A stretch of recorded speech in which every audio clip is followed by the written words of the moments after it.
of attention when I take out the mini. I should leave him until last.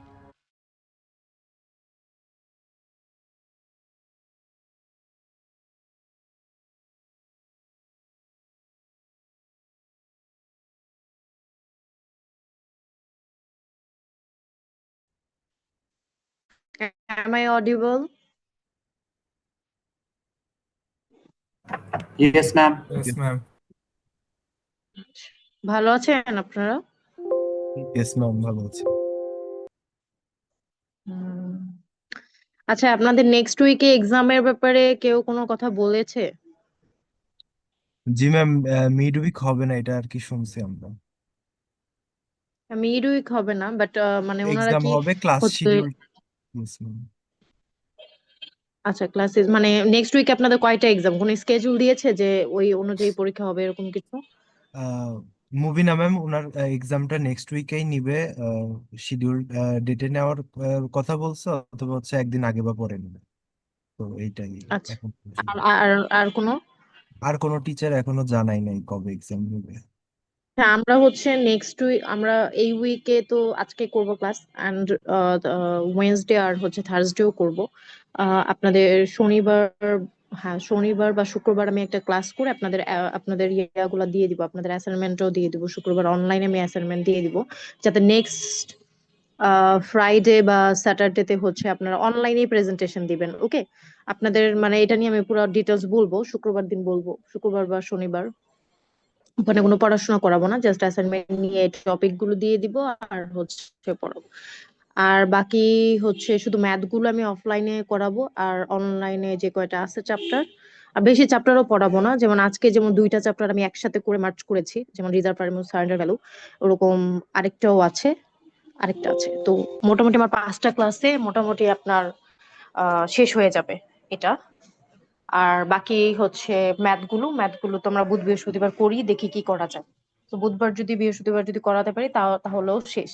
তো আপনাদের যেটা হচ্ছে যে প্রেজেন্টেশন আমি হচ্ছে আপনাদের অনলাইনেই নিব, এগুলো ব্যাপারে আর কি পরে কথা বলবো। বাট আমি নেক্সট উইকে হচ্ছে আপনাদের এক্সাম নিব না, আমি আফটার প্রেজেন্টেশন আই মিন পরের উইকটাতে, আপনাদের যে 18 তারিখের যে উইকটা পড়ে, আই মিন 9 তারিখের পরের যে উইক, আই মিন 18, 17, 19-এর যে উইকটা পড়ে সেই উইক আমি আপনাদের এক্সাম নিব। ওকে, ইয়েস তো ম্যাম।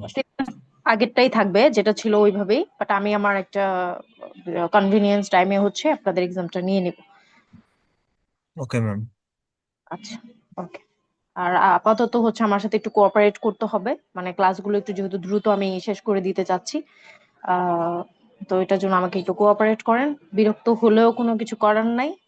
আর কারণ আমি চাইলে আপনাদের মানে যতটুকু করিয়েছি ততটুকুতে আমি শেষ করে দিতে পারতাম আর 2-3টা ক্লাস নিয়ে, বাট আমার কাছে মনে হয়েছে ও ইভেন আপনাদের ক্লাস আমি চাইলে আরেকজনের কাছে ট্রান্সফার করে দিতে পারতাম। এখন আমার যেটা হয়েছে যে আমি এ সেকশন ছাড়বো না বি সেকশন ছাড়বো, মানে আমি কাকে ছেড়ে দিব।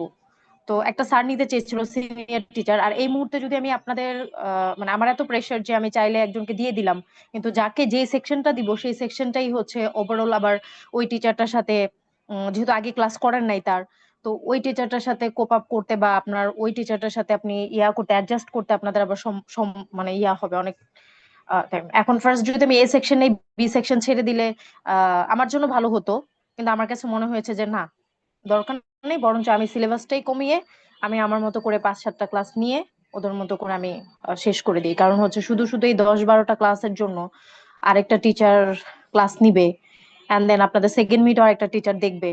তো এটা আসলে যে সেকশনটাকে আমি ছেড়ে দিব সেটার জন্য আসলে খুবই খারাপ হয়।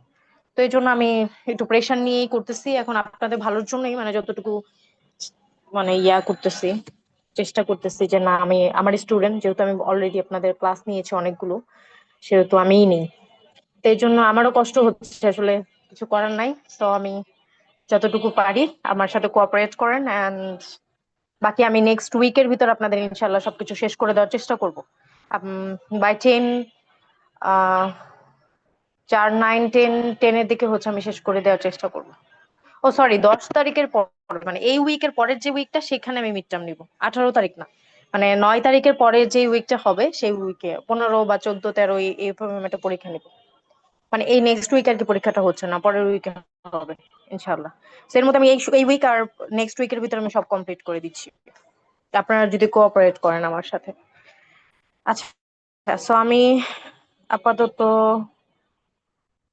একটা করছি আপনাদের মতো একটা কোনো রকম একটা স্লাইড বানাইছি তাড়াহুড়ো করে, যেটা হচ্ছে যে আপনাদের জাস্ট বোঝার জন্য। আপনাদের বইতেই আছে, এম এন মিস্টার বইতে আপনারা দুইটা চ্যাপ্টার দেখবেন। একটা হচ্ছে chapter 12, chapter 12 is all about reserve, and chapter 14, chapter 14 এ হচ্ছে is all about surrender value. তো আমি আজকে দুইটা হচ্ছে মার্চ করে পড়াবো। মোটামুটি ওভারঅল একটু ছোট ছোট চ্যাপ্টার, ওভারঅল সবকিছুই কভার করা হয়েছে। সো আমরা আজকে প্রথমে রিজার্ভ দেখবো এন্ড দেন হচ্ছে সারেন্ডার ভ্যালু। সো আবারও বলতেছি, M N mister chapter 12 and chapter 14। যদি এখানে যেহেতু শর্টকাট করে লেখা, বইতে ডিটেলস আছে, একটু দেখে নিবেন। আচ্ছা, সো দেখেন এখানে রিজার্ভ বলতে কি বোঝানো হয়েছে। সো রিজার্ভটা হচ্ছে আপনার যখন ধরেন, আমি একটা এক্সাম্পল দিই, ধরেন কোনো পলিসি হোল্ডার কি করে, ইন্স্যুরেন্স কোম্পানি প্রথমে পলিসি হোল্ডারের কাছ থেকে হচ্ছে কি করে, ইনশিওর অ্যামাউন্ট গুলো কালেক্ট করে, রাইট? ধরেন হচ্ছে যে 1 লাখ টাকা পলিসি হোল্ডার কালেক্ট করলো এবং 1 লাখ টাকা হচ্ছে ইনশিওর্ড অ্যামাউন্ট। সো ইনশিওর্ড অ্যামাউন্টের ক্ষেত্রে আপনার এই যে সে যে টাকাটা নিল পলিসি হোল্ডারের কাছ থেকে, তো টাকাটা নিয়ে সে আসলে কি নিল, মানে পলিসি হোল্ডার আসলে কি ট্রান্সফার করলো ইন্স্যুরেন্স কোম্পানির কাছে, বলেন তো কি? রিস্ক। রিস্ক হ্যাঁ, ম্যাম। রিস্ক ট্রান্সফার করলো। এই যে টাকাটা যে নিল আপনার ইন্স্যুরেন্স কোম্পানি কি নিল? প্রিমিয়াম নিল, but is one kind of liability, right? কারণ তাকে, সে যে যে টাকাটা নিল, 1 লাখ টাকা নিল, বা এই টাকাটা নেওয়া মানে কি, সে রিস্কটা কে ট্রান্সফার করছে? পলিসি হোল্ডার রিস্কটা ট্রান্সফার করলো কার কাছে? আপনার ইন্স্যুরেন্স কোম্পানির কাছে। তো ইন্স্যুরেন্স কোম্পানি তার মানে কি, যে কোনো টাইমে যদি কোনো রিস্ক ঘটে তাহলে। আচ্ছা, আরেকটা কথা বলে নি, এই রিজার্ভ এবং সারেন্ডার ভ্যালু, এম এন মিশ্র যে বইটা আছে, রিজার্ভ এবং surrender value is all about হচ্ছে আপনার লাইফ ইন্স্যুরেন্সের ক্ষেত্রে। In case of life insurance, মানে আদার্স ক্ষেত্রে হচ্ছে আপনার অন্যরকম। রিজার্ভটা মেইনলি বেশি অ্যাপ্লিকেবল হচ্ছে for life insurance, surrender value is applicable for life insurance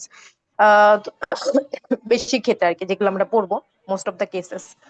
so এই ক্ষেত্রে দেখেন আপনার, তাহলে লাইবিলিটিটা ট্রান্সফার করতেছে না এখানে হচ্ছে, সরি, লাইবিলিটিটা সে নিচ্ছে।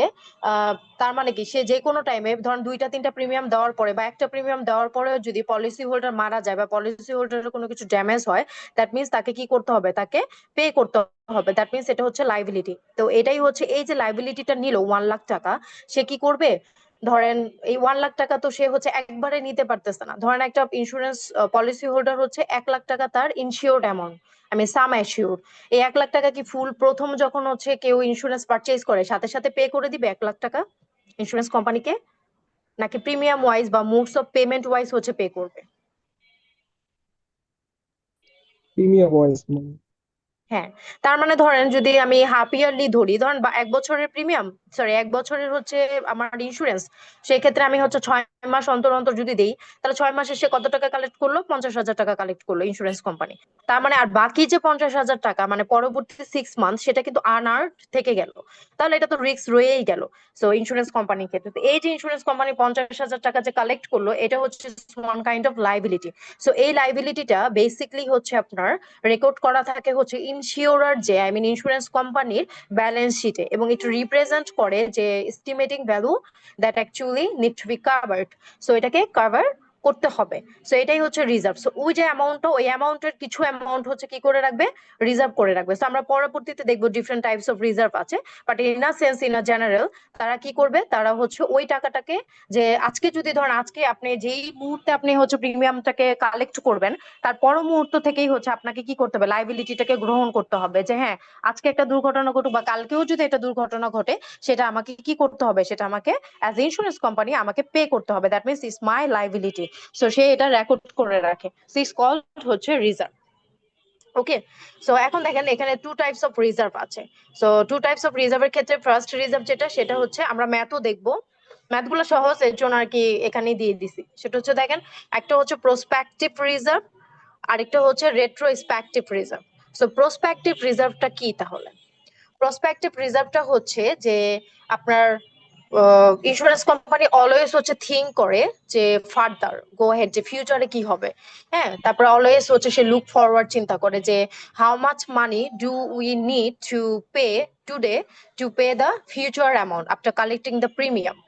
ফর এক্সাম্পল ধরেন আপনার হচ্ছে আপনি এক্সপেক্ট করতেছেন অ্যাজ ইন্স্যুরেন্স কোম্পানি, ধরেন আপনি হচ্ছে XYZ company. XYZ company insurance company. আপনি চিন্তা করতেছেন যে আমাকে তো 1 লাখ টাকা হচ্ছে আমাকে পে করতে হবে। I have to pay the 1 lakh টাকা আফটার 1 ইয়ার। সো আমার হচ্ছে এর জন্য আমি প্রিমিয়াম হয়তো আমাকে কালেক্ট করতে হবে 30,000 টাকা বা 40,000 টাকা। সো 40,000 টাকা যদি আপনি প্রিমিয়াম কালেক্ট করেন এবং 1 লাখ টাকা আপনাকে পে করতে হবে, তাহলে এই দুইটার ডিফারেন্স যত, সেটাই হচ্ছে আমার প্রসপেক্টিভ রিজার্ভ। যে আপনার 1 লাখ টাকা থেকে যদি 40,000 টাকা বাদ দেন, তাহলে আপনার যে ইটা মানে যে অ্যামাউন্ট আপনি পাবেন, সেটাই হচ্ছে আপনার প্রসপেক্টিভ রিজার্ভ। সেটা আপনাকে কি করতে হবে, রিজার্ভ করে রাখতে হবে নাও আজকে। কারণ আফটার কালেক্টিং দ্য প্রিমিয়াম আপনাকে চিন্তা করতে হবে যে ফিউচারে আমাকে কত টাকা পে করতে হবে, ফিউচারটা যে আমার ইনশিওর্ড অ্যামাউন্ট কত। সো ইনশিওর্ড অ্যামাউন্ট যদি ধরেন 1 লাখ টাকা হয় ফর 1 ইয়ার, তার মানে আপনি হচ্ছে 50,000 টাকা কালেক্ট করতে পারতেছেন ফর 6 মান্থের জন্য। কারণ যখন হচ্ছে আপনি কোনো প্রিমিয়াম পারচেজ করবেন, তখন আপনাকে অ্যাডভান্স পেমেন্ট, প্রথম প্রিমিয়ামটা আপনাকে পে করে দিতে হয়। সো প্রথম প্রিমিয়ামটাকে আপনাকে দিতেই হবে। সো আপনি সেটা 6 মান্থের জন্য করেন বা 3 মান্থের জন্য করেন, বা ধরেন আপনার modes of payment per month হোক, তখন আমার প্রথম মান্থেরটা কিন্তু মাস শেষ না হতেই আপনাকে কি করতে হবে, কারেন্ট যে মান্থ সে মান্থে আপনাকে পে করতে হবে। তো তার মানে সে অ্যাডভান্স পে করে ফেলতে পারতেছে, নিতে পারতেছে, কিন্তু বাকিটা তো আর্নার্ড। সো সেই ক্ষেত্রে হচ্ছে তাকে চিন্তা করতে হয় যে আমি পরবর্তীতে আমি কত টাকা আসলে আমাকে পে করতে হবে, দিন শেষে আমাকে 1 বছর পরে বা 2 বছর পরে আমাকে কত টাকা পে করতে হবে, সেটা হচ্ছে প্রসপেক্টিভ রিজার্ভ। আর রেট্রোস্পেক্টিভ রিজার্ভটা হচ্ছে আপনার পাস্টের কথা চিন্তা করে। Company always think about the past, এবং সে হচ্ছে অলওয়েজ লুক ফরওয়ার্ড ব্যাকওয়ার্ড, যে আসলে আমার আফটার হচ্ছে কি বলে আপনার কালেক্ট করা মানে মানি কালেক্ট করার পরে, আফটার কালেক্টিং দ্য মানি এবং আফটার পেইং দ্য ক্লেম, আমার কত টাকা হচ্ছে লেফট থাকবে, how much should should have left after the year or after paying the claim. So সেই ক্ষেত্রে হচ্ছে এটাকে রেট্রোস্পেক্টিভ বলে। ফর এক্সাম্পল ধরেন আপনি 1 ইয়ারের অলরেডি 1 লাখ টাকা হচ্ছে আপনি কি করেছেন, বা 80,000 টাকা আপনি হচ্ছে কালেক্ট করেছেন প্রিমিয়াম বাবদ, এবং ওই 80,000 টাকা থেকে আপনি কি করেছেন, 25,000 টাকা বা 20,000 টাকা হচ্ছে আপনি অলরেডি পে করেছেন। তার মানে আপনার কত টাকা লেফট থাকে, আপনার কত, 60,000 টাকা। 80,000 টাকা থেকে যদি 20,000 টাকাকে বাদ দেন, যে টাকাটা থাকবে সেটাই হচ্ছে আপনার রেট্রোস্পেক্টিভ রিজার্ভ। সেই টাকাটাকে আপনাকে রিজার্ভ রাখতে হবে। ওকে, সো এই দুইটা হচ্ছে রিজার্ভ। ফার্স্ট হচ্ছে যদি কোয়েশ্চেন থাকে যে প্রসপেক্টিভ এবং রেট্রোস্পেক্টিভ রিজার্ভ, বা কোন একটা কেস দেওয়া থাকে আপনার, ধরেন এরকম দেওয়া থাকলো যে ফর এক্সাম্পল ধরেন company expect to pay 1 lakh after 1 year, and then হচ্ছে they will receive 30,000. So what is the basic difference between a prospective আপনার prospective and হচ্ছে retrospective হচ্ছে রিজার্ভ। সো তখন হচ্ছে আপনাকে কি করতে হবে, বুঝতে হবে যে কোন ক্ষেত্রে আমার রেট্রোস্পেক্টিভ রিজার্ভ হবে, কোন ক্ষেত্রে আমার প্রসপেক্টিভ রিজার্ভ হবে। প্রসপেক্টিভ রিজার্ভ অলওয়েজ হচ্ছে থিঙ্ক অ্যাবাউট ফিউচার, এবং কত টাকা আমাকে ফিউচারে পে করতে হবে আফটার হচ্ছে 10 year পিরিয়ডের পরে। অ্যান্ড দেন হচ্ছে রেট্রোস্পেক্টিভ হচ্ছে আমার আমি অতীতে আমি কত টাকা কালেক্ট করেছি এবং কত টাকা আমাকে পে করতে হয়েছে এবং কত টাকা আমার আছে। সো এই দুইটা হচ্ছে রেট্রোস্পেক্টিভ এন্ড প্রসপেক্টিভ রিজার্ভ। দেন হচ্ছে আপনাদের অরিজিন অফ রিজার্ভ। রিজার্ভের অরিজিন কোথা থেকে হয় বলেন তো? রেভিনিউ থেকে। হুম, রেভিনিউ থেকে মিস। কোথা থেকে রেভিনিউ আসে বলেন তো? প্রিমিয়াম যেটা পাই মিস। প্রিমিয়াম। তার মানে প্রিমিয়াম বলতে পারি, দেন হচ্ছে ইনভেস্ট, ওই প্রিমিয়ামটাকে ইনভেস্ট করে যে ইন্টারেস্ট রেটটা পাওয়া যায় সেগুলো, মানে এগুলো জাস্ট মানে রিজার্ভ টাইপের। সেগুলো তার পড়ানোর দরকার নেই, এটা বইও আছে অরিজিন অফ দ্য রিজার্ভ। আমরা সোর্সেস অফ রিজার্ভ গুলা দেখি। তো যেটা দেখলাম যে আমাদের সোর্সেস অফ রিজার্ভ কি কি হতে পারে, প্রিমিয়াম। তো প্রিমিয়ামের ক্ষেত্রে আপনার হচ্ছে প্রথম তো আমরা জানি যে আমাদের প্রথম এটাই হচ্ছে ফরমোস্টটা হচ্ছে যে আমাদের প্রিমিয়াম, প্রিমিয়াম ছাড়া তো হচ্ছে কোম্পানি প্রফিট করতে পারবে না। এবং আমরা দেখেছি যে প্রিমিয়াম থেকেই হচ্ছে আপনার কোম্পানি কি করে, ইন্স্যুরেন্স কোম্পানি প্রফিট করে, তাদের প্রফিট মার্জিনটা রাখে, আদার এক্সপেন্সেস তারা রাখে, কাটে, ডিডাক্ট করার পরে তারা হচ্ছে প্রিমিয়ামটাকে চার্জ করে যে কত টাকা আসলে প্রিমিয়াম আসার কথা। সো এরকম রিজার্ভ হচ্ছে, আমার একটু ভুল আছে, আমি তাড়াতাড়ি টাইপিং মিস্টেকও আছে, একটু দেখে নিন। এখানে 3 types of method of premium হবে, হ্যাঁ, 2 মেথড দিয়েছি, 3 হবে। সো এখানে আপনার চ্যাপ্টার 12টাই দেখেন আর কি, আমার স্লাইডের উপর ডিপেন্ড হবেন না, আমি জাস্ট স্লাইডটা শো করার জন্য দিয়েছি, কারণ আপনারা অনেকে হচ্ছে রাস্তায় থাকেন, দেন হচ্ছে অনেক জায়গায় জায়গায় থাকেন। সো এই জন্য আমি জাস্ট স্লাইডটা শো করার জন্য, নাথিং এলস। আপনারা হচ্ছে বই থেকে দেখবেন, বই ফলো করবেন। সো দেখেন এখানে হচ্ছে যে আমার তার প্রথম হচ্ছে আমার কি, প্রথম প্রিমিয়ামটা হচ্ছে 3 টাইপস অফ প্রিমিয়াম আছে। একটা হচ্ছে অ্যাসেসমেন্ট প্রিমিয়াম প্ল্যান।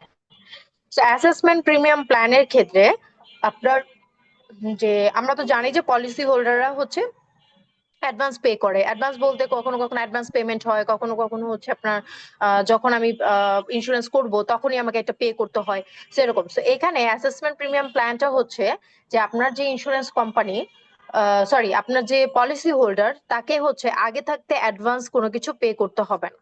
তাকে কোনো কিছুই হচ্ছে অ্যাডভান্স পে করতে হবে না। আহ, তাকে কখন পে করতে হবে তাহলে?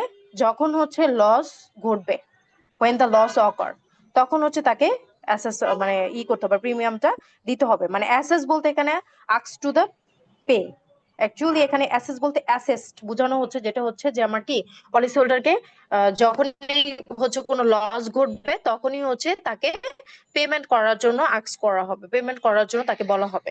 ওকে, সো দেখেন 8:30 বেজে গেছে, আপনাদের ছেলেমেয়েরা এখনো জয়েন করে।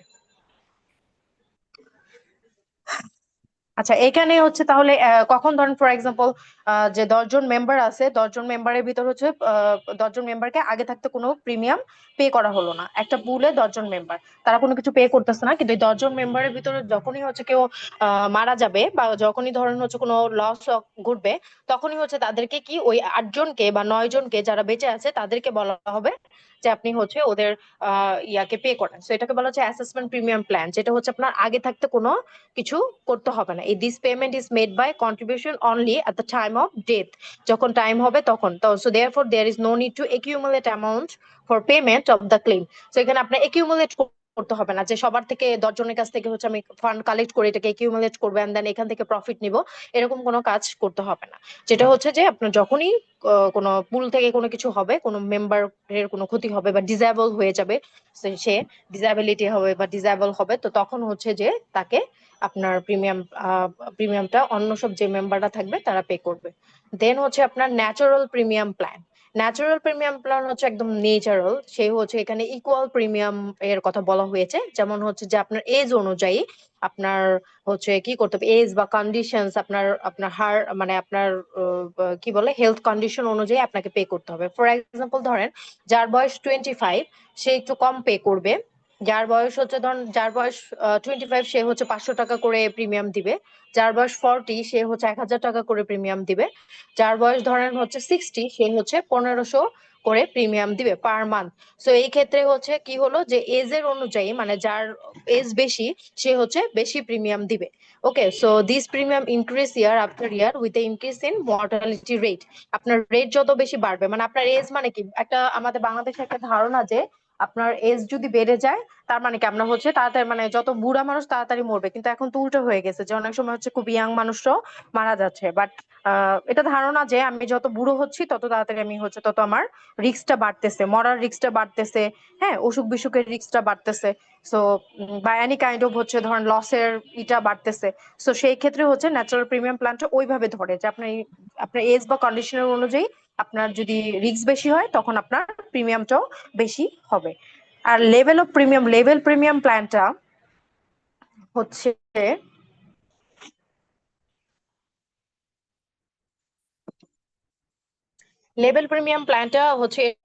এরকম যে ন্যাচারাল প্রিমিয়াম প্ল্যানে আমরা দেখলাম যে যার এজ বেশি সে বেশি টাকা দিবে, যার এজ হচ্ছে কম সে কম টাকা দিবে, মানে কম প্রিমিয়াম দিবে। বাট লেভেল প্রিমিয়াম প্ল্যানের ক্ষেত্রে আপনার হচ্ছে এখানে একটা ফিক্সড হচ্ছে ইয়া থাকবে, একটা ফিক্সড হচ্ছে। আরে বাবা, এখন নো ছেলেমেয়েরা জয়েন করার দরকার আছে। আচ্ছা, লেভেল প্রিমিয়াম প্ল্যানের ক্ষেত্রে কি হচ্ছে ফিক্সড প্রিমিয়াম থাকবে, হ্যাঁ। ধরেন হচ্ছে আপনার এজ যেটাই হোক না কেন, whatever your age is, আপনার হচ্ছে কি করতে হবে, ফিক্সডই দিতে হবে। এখন আপনি বলতে পারেন যে ম্যাম তাহলে ফিক্সড দিলে যারা অল্প বয়সী তারা তো সবসময় বেশি বেশি টাকা দিবে, এবং যারা কম, মানে একটা ফিক্সড হলে যার রিস্কও বেশি সেও কম টাকা দিল, সো সেই ক্ষেত্রে এটা কিভাবে হচ্ছে অ্যাপ্লিকেবল হয়? সো এই ক্ষেত্রে দেখেন, আমার ক্ষেত্রে যদি এজ ধরেন 1000 টাকা করে ফিক্সড করে দিল, এখন যার এজ হচ্ছে 25 সেও 1000 টাকা দিবে, যার এজ হচ্ছে 65 সেও 1000 টাকা দিবে। এখন দেখেন এটা কিভাবে হচ্ছে মার্জ হচ্ছে। এই যে আপনি যে 1000 টাকা করে দিচ্ছেন, তার মানে আগে দিতেন কত, ন্যাচারাল প্রিমিয়াম প্ল্যানে দিচ্ছেন মাত্র 500। এখন এই যে 500 যে এক্সট্রা এক্সট্রা দিচ্ছেন, এই এক্সট্রা হচ্ছে আপনার রিজার্ভ অ্যাকাউন্টে যে সেভ হচ্ছে, হ্যাঁ, আপনি রিজার্ভ করতেছেন। এই 500 টাকা হচ্ছে রিজার্ভ করে আবার যে হচ্ছে ধরেন আপনারও তো আস্তে আস্তে এজ বাড়বে, কিন্তু আপনি তো ফিক্সড একটা অ্যামাউন্টই পে করতেছেন। তার মানে আপনার মানে এটার কথাই হচ্ছে যে আপনার অ্যাট এজ অফ 25 আপনাকে হচ্ছে পে করতে হবে মোর দ্যান নিডেড, এবং অ্যাট 65 আপনাকে পে করতে হবে লেস দ্যান নিডেড। ধরেন আপনার 65 এর যে এজের যে লোকটা, তার পে করার কথা ছিল হচ্ছে ধরেন আপনার 100 বা 5000, কিন্তু সেও 1000 টাকাই পে করতেছে।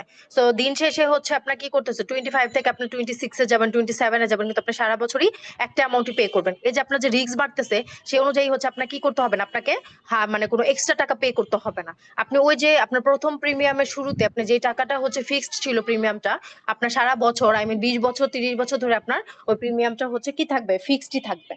সো এটা হচ্ছে level premium plan. That means হচ্ছে আপনাকে প্রথম দিকে ইয়াঙ্গার এজে আপনাকে কি করতে হবে, you have to pay more than needed, এবং আপনার ওল্ডার এজে আপনাকে কি করতে হবে, you have to pay less than needed. Okay, যে পরিমাণ হচ্ছে আপনার টাকা দেওয়ার কথা সেই পরিমাণ থেকে আপনি কম দিবেন আপনার ওল্ডার এজে, মানে আপনি যখন বৃদ্ধ হবেন। আর যখন হচ্ছে আপনার ইয়াং এজ, তখন হচ্ছে আপনি বেশি দিবেন। তো এটা হচ্ছে থ্রি টাইপস অফ হচ্ছে আমার প্রিমিয়াম প্ল্যান। একটা হচ্ছে অ্যাসেসমেন্ট প্ল্যান, যেখানে হচ্ছে আমাকে কি করতে হবে, কি করতে হবে বলেন তো অ্যাসেসমেন্ট প্ল্যানে?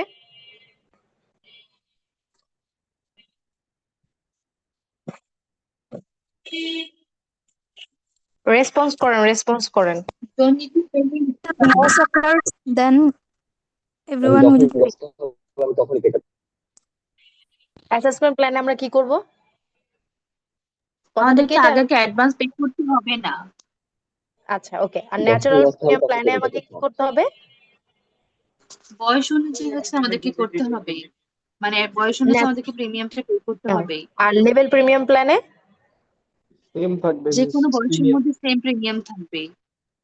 আচ্ছা, so ইয়াং এখান থেকে বেশিরভাগই হচ্ছে ক্ষেত্রে তো অনেক সময় যদি ডিরেক্ট কোশ্চেন দিত ঠিক আছে, আর ডিরেক্ট কোশ্চেন না দিলেও ধরেন হচ্ছে একটু ঘুরিয়ে পেঁচিয়ে থাকবে, যে ধরেন হচ্ছে যার মানে আমি তো বলে দিই আনসার, আপনি শুধু খালি জাস্ট ইটা লিখবেন। যেমন ন্যাচারাল প্রিমিয়াম প্ল্যানে বলা হলো যে যদি কোনো এজ হোল্ডার যদি ধরেন হচ্ছে আপনার কি হয়, এজ কন্ডিশন অনুযায়ী হচ্ছে কি করতে হয়, তাকে পে করতে হয়, তাহলে এটা কোন ধরনের প্ল্যান, তখন আপনাকে বলতে হবে যে এটা natural premium plan, and then আপনি যা জানেন এটা সম্পর্কে আপনি জাস্ট একটা টেবিল ড্র করে দেখিয়ে দিবেন। টেবিলটা কিভাবে ড্র করবেন, ডিফারেন্ট টাইপস অফ এজটাকে আপনি সিলেক্ট করবেন, 25, 30, হ্যাঁ 65, 60, 70। আমার আমার সময় থাকলে আমি এগুলো ড্র করে আমি স্লাইড তৈরি করতাম, আসলে আমার সময় নেই। সো সেটা হচ্ছে কি করবেন, ন্যাচারাল প্রিমিয়াম প্ল্যানে ডিফারেন্ট এজ দেখাবেন, লেভেল প্রিমিয়াম প্ল্যানেও ডিফারেন্ট এজ দেখাবেন, এবং ন্যাচারাল প্রিমিয়াম প্ল্যানের সাথে যে লেভেল প্রিমিয়াম প্ল্যানকে কম্পেয়ার করবেন, যে ন্যাচারাল প্রিমিয়াম থাকতে ও এই টাকাটা পে করতো, 500 দিত, এই এজে ও 1000 দিত, এই এজেও 1500 দিত, কিন্তু লেভেল অফ প্রিমিয়ামে যে কি হয়েছে, ফিক্সড 1000 টাকাই সবাই পে করতেছে। কেন পে করতেছে?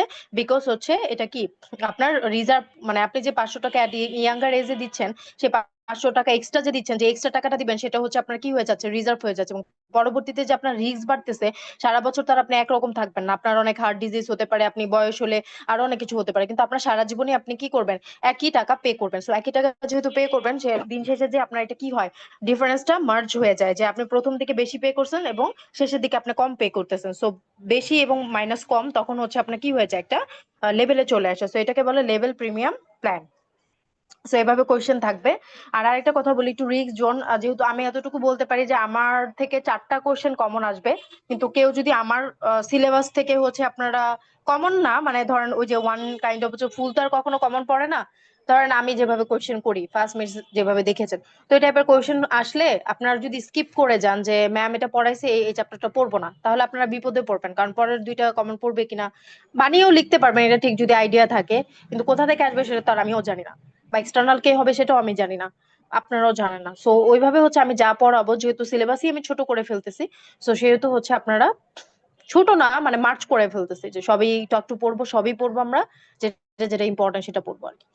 তো ওইটাই তো, ওই জিনিসগুলো হচ্ছে একটু খেয়াল করে রাখেন, মানে রেজদার যে কটা পড়াইছি ওগুলো সুন্দরভাবে পড়েন, এখনো যা পড়াচ্ছি ওগুলো পড়ে টরে ফাইনালে যায়। আচ্ছা দেখেন, তারপরে হচ্ছে রিজার্ভের সেকেন্ড সোর্সটা হচ্ছে ইন্টারেস্ট। এটা কেউ বলেন যে ইন্টারেস্টটা কেন রিজার্ভের সেকেন্ড সোর্স?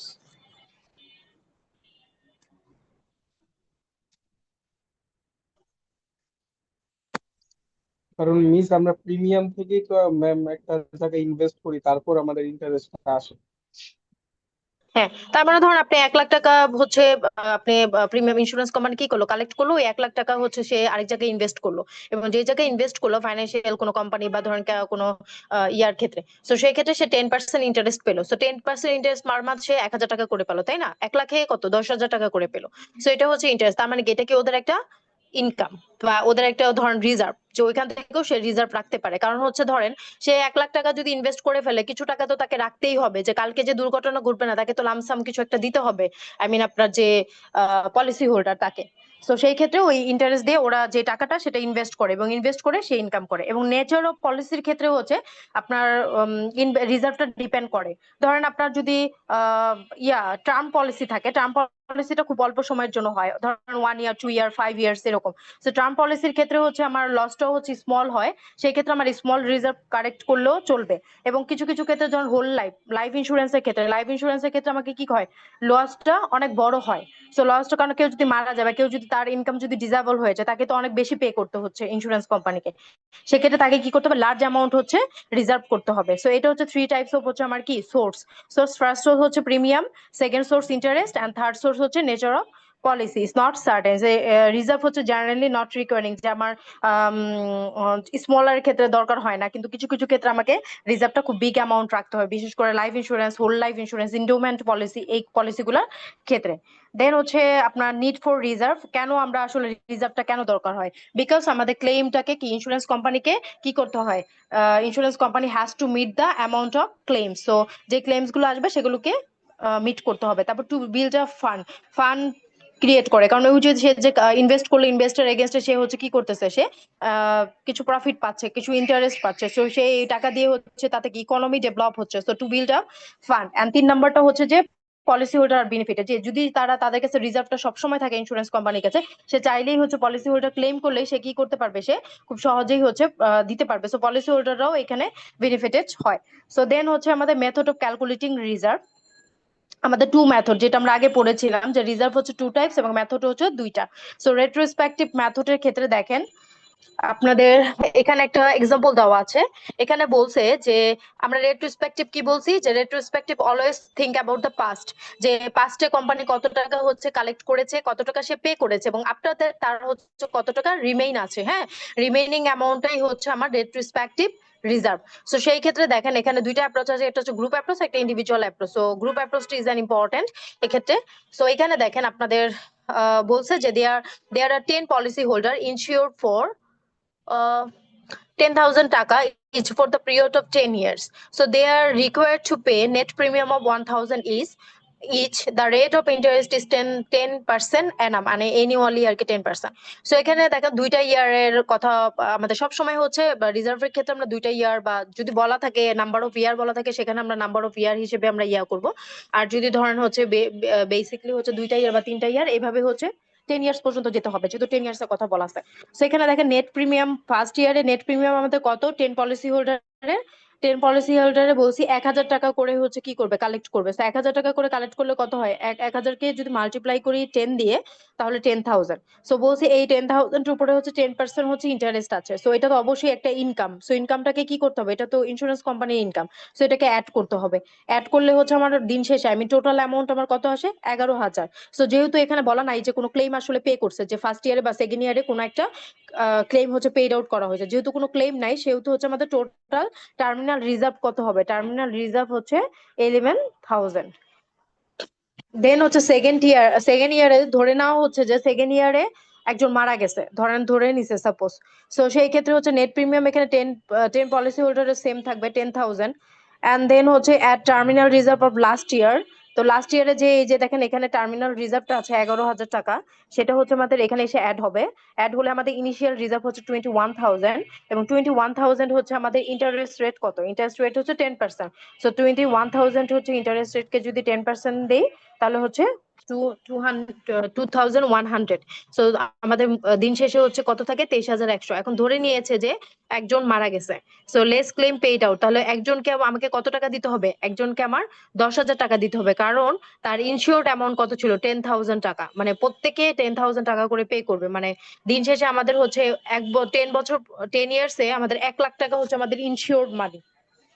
তো একজন যদি মারা যায় তার ইনকাম হচ্ছে আপনার 10,000, তাহলে 10,000 এটা আমাকে লেস করতে হবে, কারণ যেহেতু claim insurance company claim pay করছে, সো ক্লেম কি তার মান তার থেকে চলে যাওয়া, আই মিন চলে গেছে, সো ডেবিট হয়ে গেছে। সো ডেবিট যেহেতু হয়ে গেছে সেহেতু সে কি করবে, আপনার 13,100 টাকা, তার মানে টার্মিনাল রিজার্ভ হচ্ছে 13,100। এখন 10 ইয়ারে যে আপনার থার্ড ইয়ারে যে আমরা কতজনেরটা ইয়া করব, পলিসি হোল্ডার আমাদের এখন কয়জন, থার্ড ইয়ারে যে আমাদের পলিসি হোল্ডার এখন মাত্র 9 জন, কারণ একজন কি হয়েছে, মারা গেছে। ফোর্থ ইয়ারে যে যদি ধরেন এখন থার্ড ইয়ারও যদি একজন মারা যায়, তখন ফোর্থ ইয়ারে যে আমাদের হচ্ছে পলিসি হোল্ডার হবে কত, 8 জন। ফিফথ ইয়ারে যে আমাদের পলিসি হোল্ডার যে কয়জন মারা যাবে সেটাকে মাইনাস করে পলিসি হোল্ডার হবে। তো এইভাবে করে 10 ইয়ার্স হচ্ছে আমাকে কি করতে হবে, ক্যালকুলেট করতে হবে রিজার্ভ, যে দিন শেষে at the end of the day আপনার হচ্ছে রিজার্ভটা কত থাকে এবং কত মানে কতটুকু আপনাকে হচ্ছে দিন শেষে আপনার রিজার্ভ থাকবে এবং কতটুকু আপনাকে পে করতে হবে। সো এটা হচ্ছে রেট্রোস্পেক্টিভ মেথড, যে আমি কত টাকা পে করেছি, মানে ক্লেম, এবং কত টাকা কালেক্ট করেছি, যত টাকা কালেক্ট করেছি এবং যত টাকা পে করেছি সেখান থেকে ডিডাক্ট করে এবং ইন্টারেস্ট রেটটাকে আমি অ্যাড করব। অ্যাড করে আমার যে টাকাটা থাকবে টার্মিনাল রিজার্ভ, সেটাই হচ্ছে আমার রেট্রোস্পেক্টিভ মেথড। আবারও বলতেছি, retrospective method always think about the past, যে আপনি পাস্টে কত টাকা পে করেছেন এবং পাস্টে আপনি কত টাকা কালেক্ট করেছেন, সেই দুইটার মাইনাস করলে এবং ওর মধ্যে থেকে আপনার ইনভেস্ট, আপনার প্রফিট কত টাকা হয়েছে সেই টাকাটাকে যদি আপনি অ্যাড করেন, সেটাই হচ্ছে আমার রেট্রোস্পেক্টিভ মেথড। দ্যাট মিনস যে আপনার কাছে কত টাকা রিজার্ভ আসলে দিন শেষে মানে থাকলো, মানে কত টাকা আপনি সেভ করতে পারলেন অ্যাজ রিজার্ভ। সো সেটাই হচ্ছে রেট্রোস্পেক্টিভ মেথড। দেন হচ্ছে পার্টিকুলার ইয়ার এটা দরকার নাই, ইন্ডিভিজুয়াল অ্যাপ্রোচের ক্ষেত্রে হচ্ছে এটা, ইন্ডিভিজুয়াল অ্যাপ্রোচটা হচ্ছে আপনার প্রসপেক্টিভ মেথড। সো প্রসপেক্টিভ মেথডটা এখন আমরা দেখব। আচ্ছা, রেট্রোস্পেক্টিভ মেথড কি বুঝছেন? জি মিস। আর বইও আছে, একটু বইও দেখবেন এরকম করে দেওয়া আছে, বইয়ের এক্সাম্পলটা এখানে দেওয়া। ইয়েস ম্যাম, বুঝতে পারছি।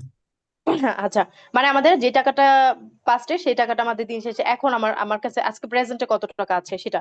আর প্রসপেক্টিভ মেথডের ক্ষেত্রে দেখেন এখানে আমার প্রবাবিলিটি অফ ডেট দেওয়া থাকবে, যেগুলো আমি সব এজিউম করব যে আমার 1 বছর পরে কত টাকা পে করতে হবে, এন্ড দেন আমি ধরেন রিসিভ করলাম এত টাকা, দেন প্রবাবিলিটি অফ ডেথ হচ্ছে এত টাকা, ফার্স্ট ইয়ারে, সেকেন্ড ইয়ারে এত, থার্ড ইয়ারে এত, ফোর্থ ইয়ারে এত, এভাবে 10 ইয়ার পর্যন্ত যদি কোনো ডেথ থাকে, এগুলো আপনার প্রবাবিলিটি মানে সম্ভাবনা আছে, এখনো মারা যায় নাই। সো প্রসপেক্টিভ মেথডের ক্ষেত্রে দেখেন আপনাদের বইয়ে যে এক্সাম্পলটা অ্যাকর্ডিং টু ইউর বুকস, সেখানে দেখেন policy holder takes policy of 1 lakh টাকা and pays 1,000 an annual premium. The rate of interest being 10%, the probability of death in the first year is 0.002 and the second year is 0.003. So we have to collect reserve for 2 years.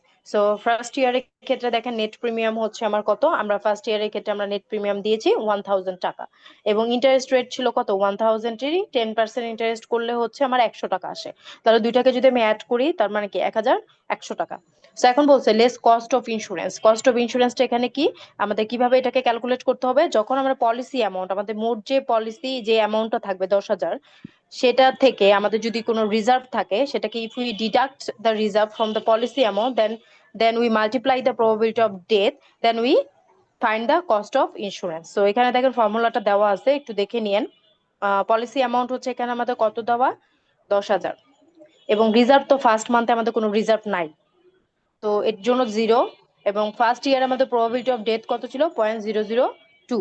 So এই দুটাকে যদি আমি multiply করি, দেন হচ্ছে deduct করি reserve থেকে, then we find the cost of insurance. তো এখানে 20 টাকা আছে কস্ট অফ ইন্স্যুরেন্স বের হয়েছে আফটার ক্যালকুলেশন। সো দেন হচ্ছে 20 টাকাকে যদি আমি মাইনাস করি, আমাদের 1,080 টাকা। তো এখন সেকেন্ড ইয়ারে যে দেখেন নেট প্রিমিয়াম সেমই থাকবে 1,000 অ্যাট রিজার্ভ অফ প্রিভিয়াস ইয়ারের রিজার্ভ হচ্ছে 1,080 টাকা। এখন তাহলে ইনিশিয়াল রিজার্ভের উপর আমাদের হচ্ছে ইন্টারেস্ট রেট হচ্ছে 208 টাকা, তার মানে আমাদের টোটাল হচ্ছে 2,288 টাকা। সো এখন এখানে কস্ট অফ ইন্স্যুরেন্স বলছে যে policy amount, so policy amount হচ্ছে 10,000, আমাদের রিজার্ভ কত, রিজার্ভ ছিল লাস্ট ইয়ারে, আই মিন ফার্স্ট ইয়ারে আমাদের রিজার্ভ, ইনিশিয়াল রিজার্ভ আসছে 1,080 টাকা। এবং এটাকে যদি আমি দেখেন আমাদের এখানে বলছে যে সেকেন্ড ইয়ারের প্রবাবিলিটি অফ ডেথ হচ্ছে 0.003। সো 0.003 দিয়ে যদি আমি মাল্টিপ্লাই করি, then we will get the cost of insurance for the second year. So second ইয়ারের কস্টটাকে যদি বাদ দেই, তাহলে আমার টোটাল টার্মিনাল রিজার্ভ হচ্ছে 2,262 টাকা। সো আফটার দ্যাট আমরা হচ্ছে ইন্স্যুরেন্স কোম্পানি দেখতে পেলো যে প্রসপেক্টিভ রিজার্ভ তাকে কি 2,262 টাকা তার রাখতে হবে two pay the claim after 10 years or after ইয়ে সো এরকম থার্ড ইয়ার ফোর্থ ইয়ারের probability, fourth year fifth year sixth ইয়ার এরকম 10 ইয়ার্স পর্যন্ত করতে হবে। সো একটা 2 ইয়ার্স এর আমরা করলাম, 3 ইয়ার্স 4 ইয়ার্স 5 ইয়ার্স দেওয়া থাকতে পারে পরীক্ষায়। সো কিভাবে করবেন, আবার এই টার্মিনাল রিজার্ভ নিয়ে যদি থার্ড ইয়ার বলা থাকে, থার্ড ইয়ারের যে নেট প্রিমিয়াম আবার 1,000 হবে, অ্যাট রিজার্ভ প্রিভিয়াস হচ্ছে 2,262 টাকা হবে। তারপর টোটালটা যোগ করবেন, যোগ করে ইন্টারেস্ট রেট বের করবেন, ইন্টারেস্ট রেট বের করে দেন হচ্ছে আবার কস্ট অফ ইন্স্যুরেন্সটা বের করবেন। কস্ট অফ ইন্স্যুরেন্সটা then you will deduct the cost of insurance from the initial reserve. After that you will get the prospective reserve. So এই দুইটা হচ্ছে যদি সারেন্ডার ভ্যালু থেকে আমি কোনো কোয়েশ্চেন, সরি রিজার্ভ থেকে কোনো কোয়েশ্চেন করি, তাহলে এই দুইটা মেথড বা ওই যে আপনার assessment plan and then premium plan পড়ালাম, ওই ওই দুই টাইপ থেকে কোনো কোয়েশ্চেন থাকলে এখান থেকেও থাকবে। সো এটা দেখেন, শুধু নট অনলি যে ম্যাথ এরকম না, কনসেপচুয়ালও থাকতে পারে যে কোনটা প্রসপেক্টিভ, এবং আপনাকে you have to identify which one is prospective and which one is retrospective reserve, and then you have to give an example. So এক্সাম্পলটা হচ্ছে মুখস্থ করার দরকার নাই, বুঝলে এরকম করে একটা এক্সাম্পল এজিউম করে দিয়ে দিবেন যে সাপোজ এরকম এরকম, সাপোজ এটা হয়েছে এটা, এন্ড দেন হচ্ছে তো দিলে বেশি you will get the good marks. এটা হচ্ছে প্রসপেক্টিভ, এটাই ওই যে এখানে বলা হয়েছে যে প্রসপেক্টিভ মেথডটাই হচ্ছে ইন্ডিভিজুয়াল অ্যাপ্রোচ, আর গ্রুপ অ্যাপ্রোচটা হচ্ছে আমার কি রেট্রোস্পেক্টিভ অ্যাপ্রোচ। নাও আমাদের হচ্ছে রিজার্ভের চ্যাপ্টারটা হচ্ছে শেষ। সো রিজার্ভ হচ্ছে কমপ্লিট। এখানে রিজার্ভ নিয়ে কি কোনো কোয়েশ্চেন আছে আপনাদের? সরি মিস, না মিস। 114 ডিসকানেক্ট হয়ে গিয়েছে, ওয়েটিং এ আছে। কত? 114। নাম বলতে হবে, ইয়া রোল নাই। কিন্নাত। না, ও তো আসেই নাই এখনো, ও আমার ওয়েটিং এ নাই। মেহেদি আছে, জিনাত আছে। ফুল নেম কি? জিন্নাত হাসনা। না, আসে নাই এখনো। ম্যাম রোল মেহেদি, 40ও ডিসকানেক্টেড হয়ে গেছে। নূর মোহাম্মদ আব্দুল আহাদ। জি ম্যাম। এরা কি শুরুতে থাকে আসলেই, নাকি আপনার হচ্ছে সিয়াররা হচ্ছে ইয়া করেন, ট্রিটের জন্য হচ্ছে ওদেরকে ইয়া করেন, কনসিডার করেন? ম্যাম কেউ এটা কিন্তু ট্রিট একটা দেয় পাপ, না ম্যাম। হ্যাঁ এটা কিন্তু আহ, আহ, কোনো আনডিউ বেনিফিট যদি আপনি কাউকে প্রোভাইড করেন, হ্যাঁ ধরেন আপনারা আসেন না অনেকে, অনেকে তো টিচারদের পিছনে পিছনে ঘুরেন বেশি বেশি মার্কস পাওয়ার জন্য। তো কেউ যদি ধরেন আপনাকে আনডিউ বেনিফিট দেয়, যেমন ধরেন যেটা আপনি ডিজার্ভ করেন না, সেটা যদি আপনি পান, এবং সেটা যদি কেউ কাউকে দেয়, তাহলে এটাও কিন্তু এক ধরনের হচ্ছে গুনাহ, হ্যাঁ এটাও এক ধরনের পাপ কাজ। তো শুধু মানুষ খুন করলে বা শুধু ধরেন হচ্ছে সুদ ঘুষ খেলে, শুধু ধরেন হচ্ছে মানে ব্রাইব নিলে, এটা যে এরকম এরকম নাই যে আপনারা যে ট্রিটও নেন কোনো আনডিউ বেনিফিট বা ফেভার করার জন্য, এটাও কিন্তু এক ধরনের বড় গুনাহ, হ্যাঁ। সেই জিনিসগুলো করেন না, কারণ ওদের যদি দেখেন, আমি বারবার বলতেছি, আমি শুরু থেকেও বলছি যে আমার ক্লাস কারো করার দরকার নেই। এখন কেউ আমি তো বলছি 75% অ্যাটেন্ডেন্স রেখে আপনার আপনাদের মতো, বা আপনার যদি মনে হয় যে না আমি 75% না আমি 60% থাকবো, সেটা থেকে আপনি চলে যান। আর 60% আমার ক্লাস থেকে তো অনেকে অনেক কিছু করে বের বের হয়ে যায়, যে বলে যে ম্যাম মেডিকেলে যাবো, এটা করবো সেটা করবো। সার্জেন্সি ভালো না লাগলে করবেন না, কেউ তো আপনাদের ফোর্স করতেছে না। আবার টাকা দিয়ে করলেন, ফাইন দিলেন যে আমি ম্যামের ক্লাস করিনি, আমি একটু জাস্ট ফাইন দিয়ে চলে যাবেন। মানে আপনি কলেজ নন কলেজিয়েট না হয়ে কলেজিয়েটের জন্য যে কয়টা ক্লাস করা দরকার সে কয়টা করে বাকিটা হচ্ছে আপনি আপনার মতো করে ঘুরেন। শুধু শুধু মিথ্যা সিয়ারদেরও ইনভলভ করেন, অনেক সময় হচ্ছে দেখা যায় যে সিয়াররা কিছু না বলতে পেরেও আপনাদেরকে ফেভার দেয়, মানে কিছু করার থাকে না ওদের। তো এটা করেন না, কারণ আপনি নিজেও একটা খারাপ কাজে ইনভলভ হচ্ছেন, আরেকজনকে নিয়ে ইনভলভ হচ্ছেন। সো পাপটা তো দুইজনেই করতেছেন, তো এই জিনিসটা করার তো দরকার নাই। মানে শুন, আমি তো বলি নাই যে আমার ক্লাস করতেই হবে। আমি কি কখনো একবারও বলছি যে আমার ক্লাস করেন? ভালো লাগলে করবেন, না ভালো লাগলে করবেন না। কারণ আমি অ্যাটেন্ডেন্স খাতাও জমা দিয়ে দিই, হ্যাঁ কার কে কয়টা ক্লাস করলো, খালি আপনাদের বোনাসটা ওই যে যদি ফুল ক্লাসে বোনাসটা আমি অ্যাড করে জাস্ট আমি এটাও জমা দিয়ে দেই। আপনি কি করলেন না করলেন আমার দেখার বিষয় না। ইভেন আমার কাছে কোনো ডকুমেন্টসও থাকে না যে আহ, আপনাকে ধরে ধরে আমি মার্কস কম দিব, কারণ আমি রাখি না ইন্টেন্ট, মানে আমি এটা খুব ইচ্ছা করে আমি দিয়ে দিই। সব আমি জমা দিয়ে দিই, সাবমিট করে দিই। আমার একটা অ্যাসাইনমেন্টও আমার কাছে থাকে না, একটা মিডের খাতাও আমার কাছে থাকে না, আমি কিচ্ছু রাখি না।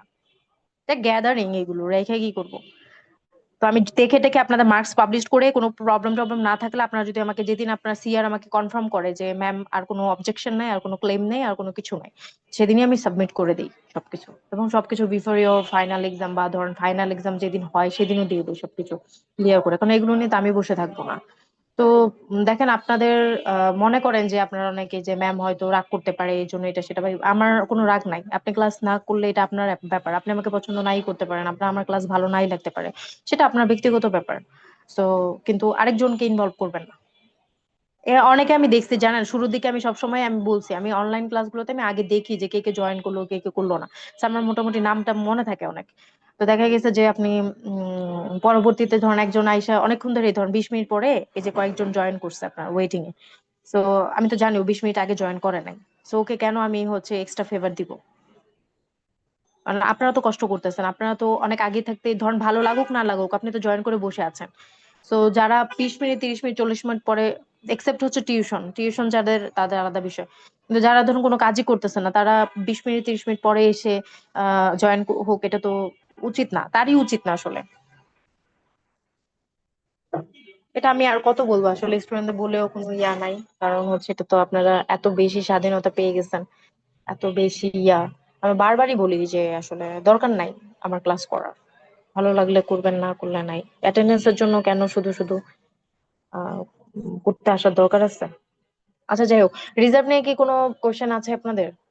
আবার বলবেন ম্যাম খালি হচ্ছে নীতি কথা শোনায়, এগুলো বলেন আপনারা।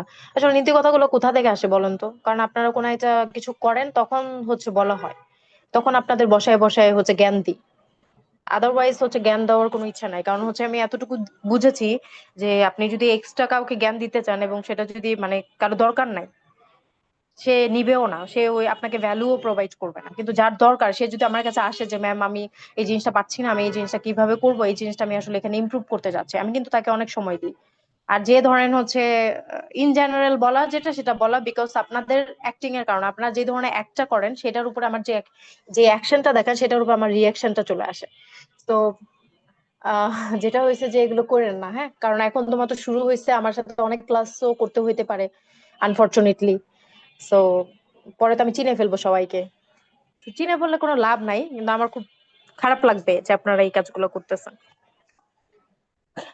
আর যদি না হয় তাহলে ওই যে একটা সেকশন রেখে আরেকটা সেকশন আরেকজনকে দিয়ে দিই, এটা আমার জন্য ভালো।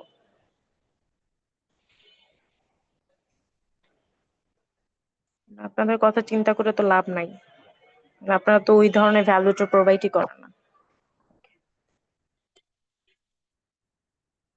আচ্ছা যাই হোক, রিজার্ভ নিয়ে কি কোনো কোয়েশ্চেন আছে? ম্যাম সরি টু ইন্টারাপ্ট, কয়েকজন আর কি ভুলে ডিসকানেক্টেড হয়ে গেছিল, ওরা আর কি জয়েনের জন্য কে বলতেছে। কে বলেন? ম্যাম রোল ওয়ান আচ্ছা দেখ, বলা সেভেন্টি দরকার না, আমি সবাইকেই হচ্ছে ইয়া করে অ্যাডমিট করে দিই, কারণ আসলে আপনিই বা কত বলবেন, আপনিও বিরক্ত হন, আর আমারও আসলে এইগুলা হঠাৎ করে বললে বিরক্ত লাগে, তার থেকে সবাইকেই করে দিই, কারণ আহ তারা সত্য বলুক মিথ্যা বলুক তাদের ব্যাপার। আচ্ছা সবাইকে আমি জয়েন করিয়ে নিচ্ছি। আচ্ছা বলেন, রিজার্ভ নিয়ে কি কোনো কোয়েশ্চেন আছে? না মিস। আচ্ছা তাহলে আমি সারেন্ডার ভ্যালুতে গেলাম, ওকে। ম্যাম হ্যাঁ আচ্ছা বলেন। ম্যাম, বইয়ের রিজার্ভের নিচে মানে রেট্রোস্পেক্টিভ আর প্রসপেক্টিভের নিচে গ্রুপ পলিসি সিঙ্গেল পলিসি এইখানে এগুলো লেখা আছে। আবার হচ্ছে কি না, মানে ওগুলো দরকার নাই, আমরা শুধু হচ্ছে গ্রুপটা করব, গ্রুপটাই হচ্ছে আপনার ইয়া কি বলে রেট্রোস্পেক্টিভ, আর ইন্ডিভিজুয়াল অ্যাপ্রোচটাই হচ্ছে আপনার প্রসপেক্টিভ অ্যাপ্রোচ, ওকে। আর আমাদের বাকি দরকার নেই, আমরা শুধু জাস্ট টু টাইপস অফ হচ্ছে রিজার্ভ করবো, টু টাইপস অফ এর রিজার্ভের যা যা আছে, হ্যাঁ, ওই যে যেটা দেখাইলাম ম্যাথ দুইটা করবেন, আর বুঝবেন যে প্রসপেক্টিভ অ্যাপ্রোচটা কি, রেট্রোস্পেক্টিভ অ্যাপ্রোচটা কি, আর প্রিমিয়াম রিজার্ভটা কি, আর প্রিমিয়াম ওই যে ডিফারেন্ট টাইপস অফ প্রিমিয়াম গুলা, এই এই দুইটা তিনটা টপিক দেখলে আমাদের রিজার্ভের আসলে এখানে বললাম না এই বইয়ের চ্যাপ্টার গুলো এত ইজি, এত ছোট ছোট, ওইটাই একটা চ্যাপ্টার। তো এখানে জাস্ট হচ্ছে গ্রুপ অ্যাপ্রোচটা যেটা মানে রেট্রোস্পেক্টিভ অ্যাপ্রোচটা দেখবেন আর প্রসপেক্টিভ অ্যাপ্রোচটা দেখবেন, আর কিছু দেখার দরকার নেই, ওকে।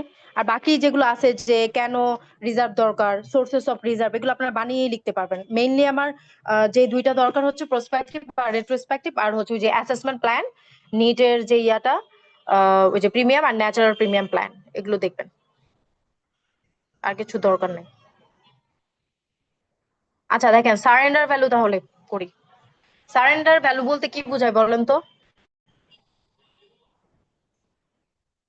Ma'am surrender means or policy শেষ হওয়ার আগে যদি আমি সেটা টার্মিনেট করি আর কি, পলিসি তখন শেষ আর হওয়ার Ma'am, আমরা যদি পলিসি শেষ হওয়ার আগে we just can't pay the premium anymore. So basically আমরা হচ্ছে বলছি যে I can't pay. ম্যাচিউর পিরিয়ডের আগে ইয়েস, এটাই সারেন্ডার ভ্যালু। যেটা হচ্ছে ম্যাচিউর পিরিয়ডের আগে যদি আমরা কি করি, ধরেন 20 বছরের একটা লাইফ ইন্স্যুরেন্স আপনি পারচেজ করেছেন, এখন 10 বছর, আফটার 10 বছর আপনি আর হচ্ছে ইউ কান্ট হচ্ছে পে দ্য প্রিমিয়াম।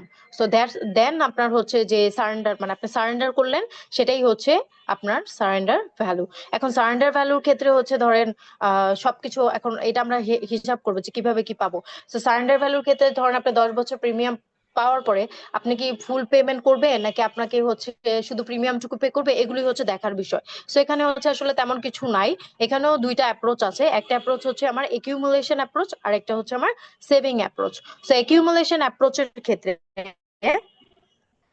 যেটা হচ্ছে যে আপনার ধরেন আপনি কি করলেন, 10 বছরের জন্য হচ্ছে একটা প্রিমিয়াম পারচেজ করেছেন লাইফ ইন্স্যুরেন্স। আবারও বলতেছি, সারেন্ডার ভ্যালুটা basically appropriate for life insurance. So accumulation অ্যাপ্রোচের ক্ষেত্রে আপনি কি করেছেন যে 10 বছরের জন্য, সরি 20 বছরের জন্য আপনি 10 লাখ টাকা পে করবেন, আপনার ইনশিওর্ড যে অ্যামাউন্ট, হ্যাঁ 10 লাখ টাকা পে করবেন।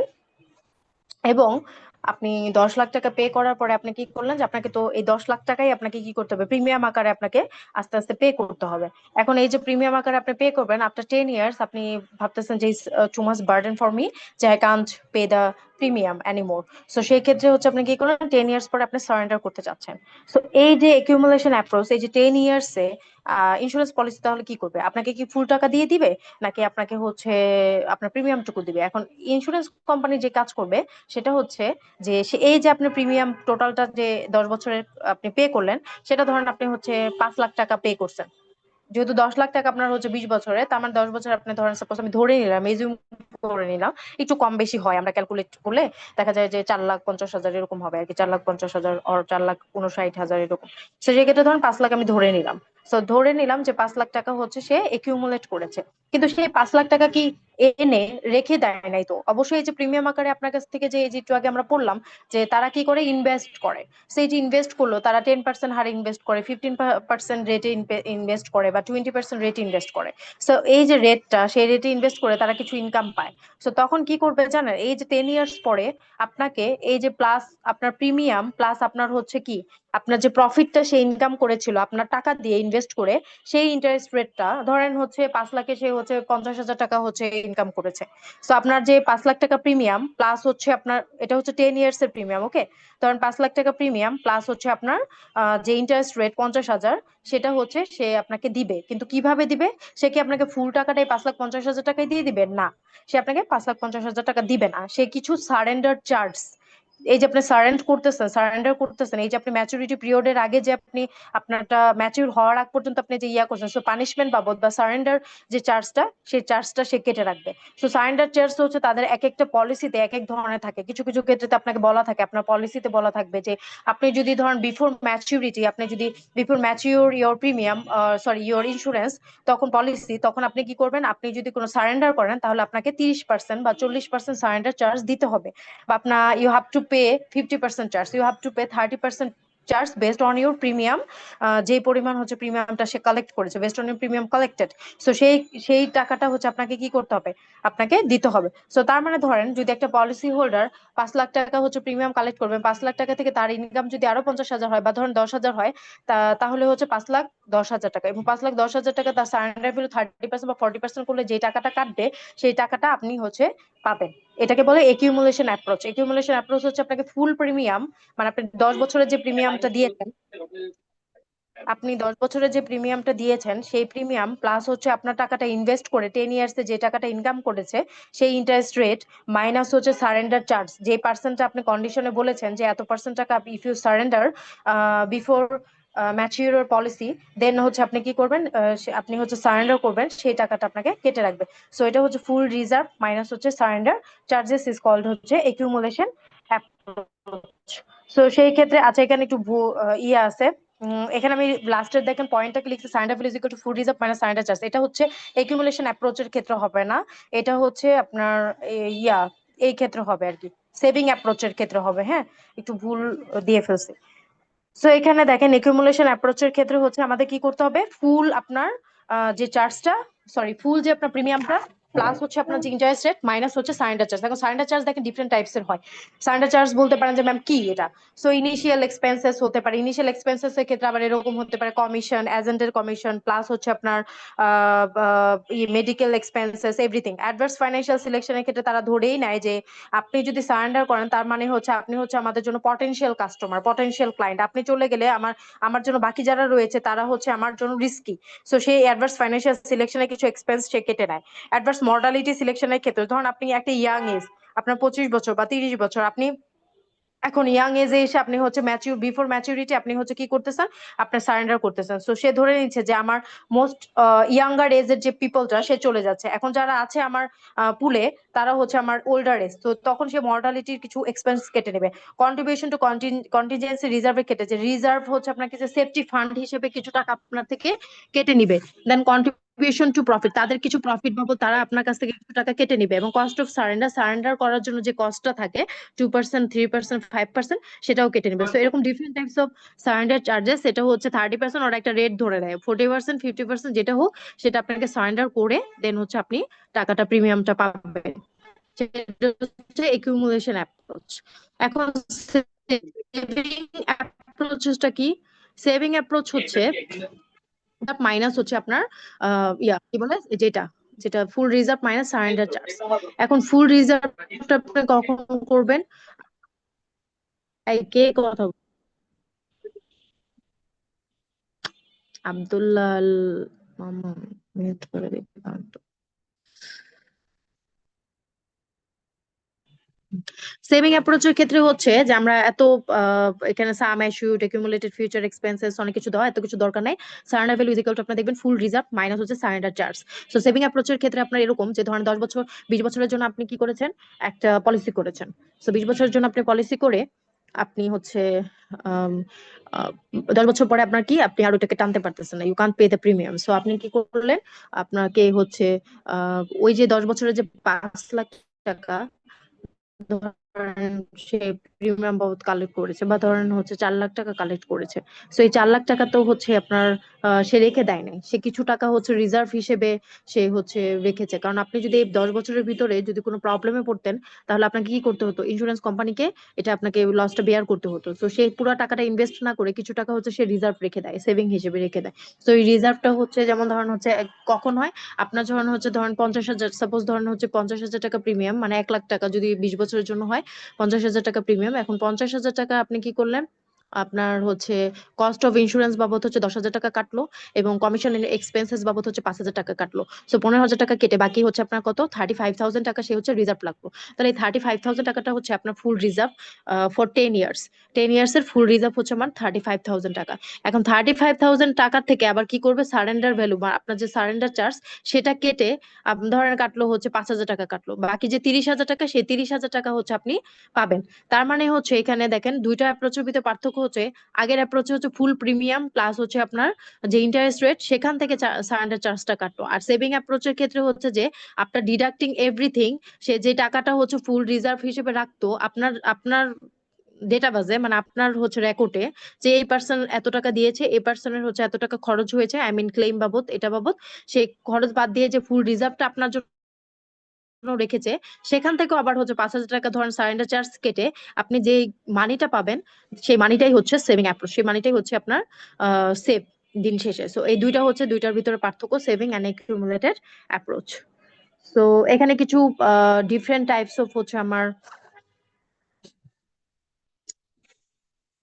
আচ্ছা এখনো কি আপনারা মানে 1 ঘন্টা শেষে হচ্ছে জয়েন করতেছে অনেকে, নাকি এগুলো হচ্ছে ডিসকানেক্টেড হয়ে গেছিল? ম্যাম কতজন ডিসকাউন্ট হয়ে গেছে? আপনারা আপনাদের ফ্রেন্ডদের কত বিশ্বাস করেন? যদি ম্যাক্সিমাম স্টুডেন্ট যদি আমি এখন পড়া ধরি যে আমি আসলে কি পড়াইছি, আমি যদি রোল অনুযায়ী বলি যে আপনি মানে র্যান্ডমলি ধরেন যদি পিক করি যে আপনি তো ডিসকানেক্টেড হয়ে গেছেন, এখন আসছেন তো মাঝখানে কতটুকু পর্যন্ত পড়া শুনেছেন, সেটাও অনেকে বলতে পারবেন না, মানে এতটুকু আপনাদের ইথিক্স। আচ্ছা যাই হোক, আপনাদের সাথে বাড়াবাড়ি করে লাভ নাই, আপনারা যে আমার সাথে কোঅপারেট করতেছেন এটাই তো বেশি। আচ্ছা দেখেন, তো দুইটা অ্যাপ্রোচের ভিতরে মানে সারেন্ডার ভ্যালু অ্যাপ্রোচটা কি দুইটা বুঝতে সেম, মানে একটা হচ্ছে ফুল প্রিমিয়াম, হ্যাঁ কাছাকাছি আর কি। একটা হচ্ছে ফুল প্রিমিয়ামের থেকে আমার হচ্ছে ইন্টারেস্ট রেট প্লাস হচ্ছে সারেন্ডার ভ্যালু, আরেকটা হচ্ছে ফুল রিজার্ভ।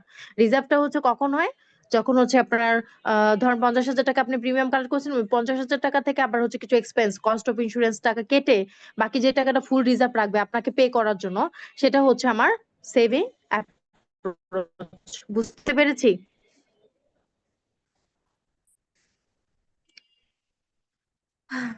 বুঝতে পেরেছেন? জি মিস। মনে হচ্ছে মনে হচ্ছে যে আপনারা খুব টায়ার্ড, জন্য কথা বলতে পারতেছেন না। আচ্ছা, সারেন্ডার ভ্যালু দেখেন,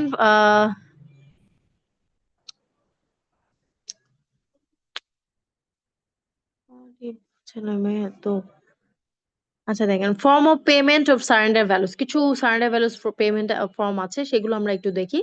ক্যাশ সারেন্ডার ভ্যালু, তো ক্যাশ সারেন্ডার ভ্যালুটা হচ্ছে যে আপনাকে যখন আপনি সারেন্ডার করবেন তখন আপনাকে ক্যাশ পে করবে। এখন কথা হচ্ছে যে এই যে সারেন্ডার করবো, আমাকে কি যে প্রিমিয়ামটা আমি ফুল দিব সেই ফুল প্রিমিয়ামটাই আমাকে দিবে? মানে ধরুন 10 বছরে আপনি যে প্রিমিয়াম দিয়েছেন সেই প্রিমিয়াম থেকে আপনি ফুল পাবেন কিনা, সেটা পাবেন না। কারণ ওখান থেকে হচ্ছে ওই যে এক্সপেন্সেস বাবদ আপনার যে রিজার্ভ গুলো কেটে আপনাকে যে টাকাটা হবে সেটাই আমরা ক্যাশ আকারে পাবো। আই মিন ক্যাশ সারেন্ডার বেরো, যে আপনাকে ইমিডিয়েটলি ক্যাশ প্রোভাইড করে দিবে, যে আমার immediately policy holder Gates the cash and the contract comes to an end and the insurer has no further obligation to pay on that particular policy. And then reduce paid up insurance, এটা একটু ভালো করে বুঝেন।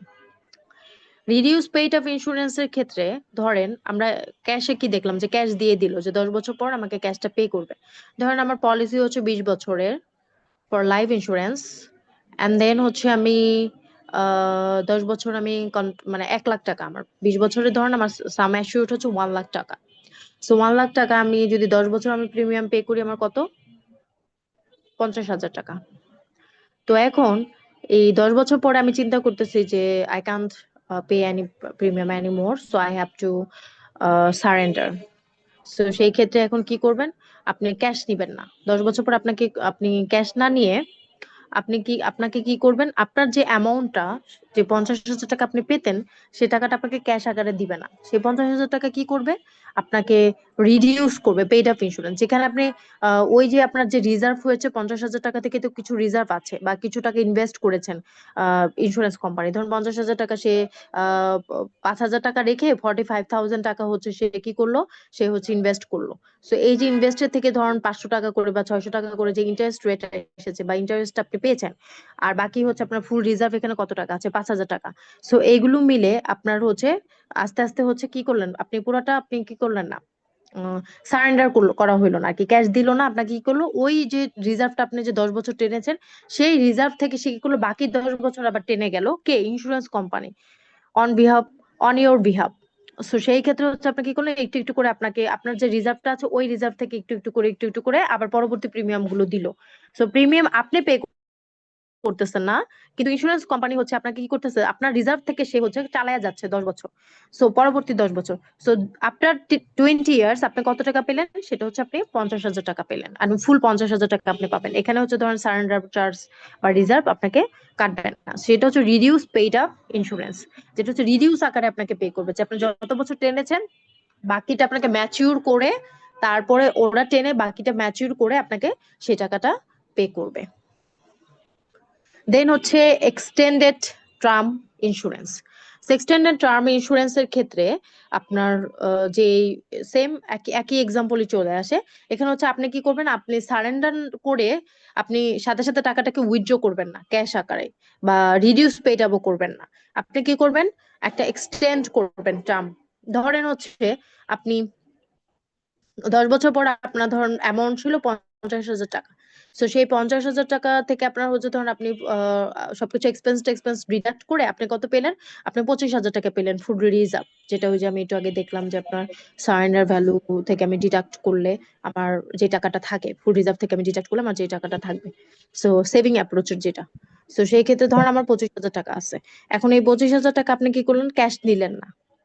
হ্যাঁ, আপনি cash না নিয়ে আপনি কি করলেন, যে এই 25,000 টাকা হচ্ছে আমি পরবর্তী আরেকটা পলিসি পারচেজ করলেন, টার্ম পলিসি, যেটার নাম টার্ম পলিসি, সেটা 5 ইয়ার্স এর জন্য আপনি পারচেজ করলেন। কি শর্তে? একটা কন্ডিশনে, যে হ্যাঁ আমি যদি মারা যাই উইদিন দিস ইয়ার, সো তখন হচ্ছে আফটার মাই ডেথ আমার হচ্ছে নমিনি যে সে হচ্ছে কি করবে, সে হচ্ছে এটা পাবে। এবং এই ইন্স্যুরেন্সের একটাই হচ্ছে আপনার ডিসঅ্যাডভান্টেজ, যেটা হচ্ছে কি, যে আপনি যদি মারা না যান, হ্যাঁ, আপনার এই 5 বছরের ভিতরে আপনি যদি মারা না যান, তাহলে আপনার ইন্স্যুরেন্সটা কি হবে? আপনার ইন্স্যুরেন্স আপনি পাবেন না। হ্যাঁ, মানে আপনার পলিসিটা, আপনি যে 25,000 টাকা সেটা আর পাবেন না, that is forfeited by the insurer. So এটাই হচ্ছে কন্ডিশন। টার্ম ইন্স্যুরেন্সের ক্ষেত্রে আপনার এগুলো বেশিরভাগ হচ্ছে যারা করে, যারা হচ্ছে খুব হাই রিস্কে থাকে, যাদের এজ আছে খুবই, ধর 90 বা 98, যারা মারা যাবে, বা যাদের ধরনের হচ্ছে ক্রনিক্যাল ডিজিজ আছে, যাদের হচ্ছে হার্ট ডিজিজ আছে, বা যাদের একটা ইনসিউরিটি আছে যে হ্যাঁ আমি 5-6 বছর বড় জোর বাঁচবো, বা ডক্টর বলে দিছে যে আপনার লাইফ এক্সটেন্ড করবে অনলি 5 ইয়ার্স অর 3 ইয়ার্স, দেন হচ্ছে তারা করে। তো তারা করলে মনে করে যে আমি মারা গেলে আমার নমিনি হচ্ছে বাচ্চা, বা আমার নমিনি যে থাকে সে হচ্ছে টাকাটা পাবে। তো এক্সটেন্ডেড টার্ম ইন্স্যুরেন্সের ক্ষেত্রে হচ্ছে মেন কন্ডিশন এটাই, যে আপনি মারা গেলে আপনি আপনার নমিনি ফুল টাকা পাবে, মানে 25,000 পাবে। আর আপনি না মারা গেলে হচ্ছে আপনি টাকাটা ফরফিটেড বাই দ্য ইন্স্যুরার নিয়ে যাবে। ওকে, সো এটা হচ্ছে এক্সটেন্ডেড টার্ম ইন্স্যুরেন্স। এটা কোনটা? এটা আপনার প্রিমিয়ামের যে টাকাটা, ওই যে 10 বছর আপনি কালেক্ট করেছেন, এবং যে ফুল রিজার্ভ থেকে আপনার যে সারেন্ডার চার্জ কেটে আপনার যে টাকাটা আপনি পাওয়ার কথা ছিল ক্যাশ, সেই টাকাটাকে আপনি টার্ম ইন্স্যুরেন্স আবার এক্সটেন্ড করেছেন। সো সেটা হচ্ছে আমার টার্ম ইন্স্যুরেন্স। আচ্ছা, দেন হচ্ছে automatic premium plan, automatic premium loan. So অনেক সময় আমরা ইন্স্যুরেন্স পলিসি পারচেজ করি, সো পারচেজ করার পরে উই ফরগেট যে আমাদের we have to pay the premium. So আমাদের অনেক সময় আমরা ভুলে যাই যে নেক্সট মান্থে আমার প্রিমিয়াম আছে, বা পরবর্তী মান্থে প্রিমিয়াম আছে, বা ইয়ারলি আমরা প্রিমিয়ামটা যে দিই সেটা আমরা ভুলে যাই। সো তখন হচ্ছে ধরেন এরকম আপনি কি করলেন, আপনার 10 বছরের একটা লোন আছে, মানে ইন্স্যুরেন্স কিনা আছে, সেটা 1 লাখ টাকা, এবং আপনি উম, দুইটা প্রিমিয়াম 5,000 5,000 10,000 দিতে ভুলে গেছেন। You forget to pay the premium for 10 years or 5,000 or 10,000। So তখন হচ্ছে আপনাকে কি করলো, যে প্রিমিয়াম, যে ইন্স্যুরেন্স পলিসি, মানে ইন্স্যুরেন্স যে কোম্পানি, সে কি করলো, সে হচ্ছে আপনার হয়ে, আপনার যে ওই যে রিজার্ভ, আপনি যে প্রিমিয়াম দিচ্ছেন, সেই প্রিমিয়াম হঠাৎ করে আপনি প্রিমিয়াম দিতে ভুলে গেছেন, ওই যে আপনার যে প্রিমিয়াম থেকে যে রিজার্ভ বা যে টাকাটা ইন্টারেস্ট তারা প্রফিট করতো, সেই টাকাটা থেকে সে হচ্ছে আপনাকে লোন বাবদ আপনার প্রিমিয়াম গুলো দিয়ে দিচ্ছে, 5,000 5,000 করে দিচ্ছে। এখন দেওয়ার পরে আপনি, আপনার ম্যাচিউর যখন হবে, তখন আপনি কি করবেন, আপনার এই যে লোন নিলেন, এই লোন প্লাস আপনাকে যে লোন দিতেছে 5,000 টাকা বা 10,000 টাকা যে লোন দিল, এই 10,000 টাকার হচ্ছে,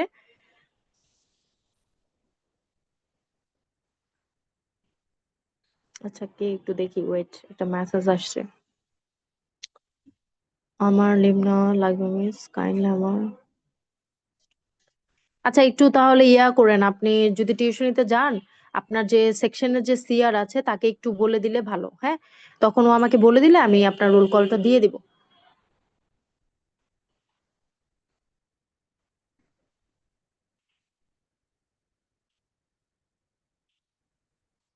আচ্ছা, অটোমেটিক প্রিমিয়াম প্ল্যানটা কি, আপনাকে যে লোন দিতেছে 10,000 টাকা, সেখান থেকে তারা আবার ইন্টারেস্ট রাখবে।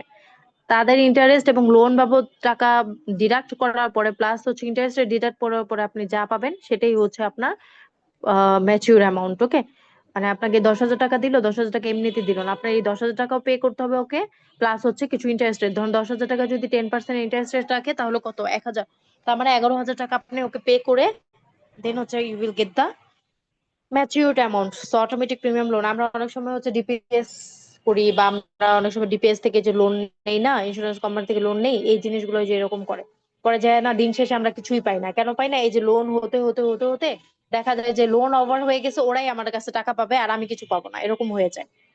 সো এটা হচ্ছে অটোমেটিক প্রিমিয়াম লোন। দেন হচ্ছে purchase of annuity. So purchase of annuity হচ্ছে যে আপনার রিটায়ারমেন্ট করছেন, রিটায়ারমেন্ট করে ধরুন আপনার 50 টাকা আছে, এর মতো, আপনি 10 লাখ টাকা হচ্ছে আপনি আহ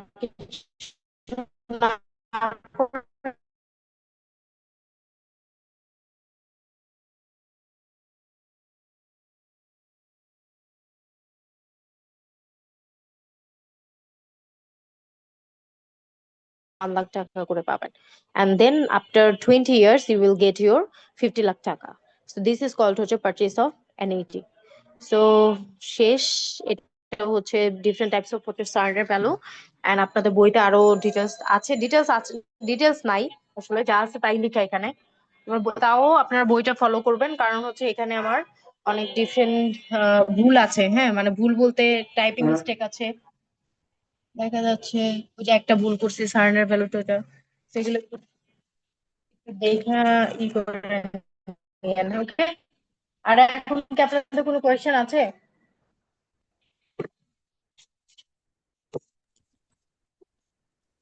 না ম্যাম। না মিস, বুঝতে পারছি সব। ম্যাম এই চ্যাপ্টারটা কি আচ্ছা, মিডে বুঝতে থাকবে? পারলে ভালো। আর হচ্ছে স্লাইড কি আপনার, না এটা মিডে থাকবে না, আপনাদের মিডের সিলেবাস অলরেডি দিয়ে দিয়েছি। I have already given the mid syllabus. And mid হচ্ছে আপনাদের তার কবে হবে, নেক্সট হচ্ছে 9 তারিখ। আমার মিড কবে হওয়ার কথা ছিল, কত তারিখ হওয়ার কথা ছিল?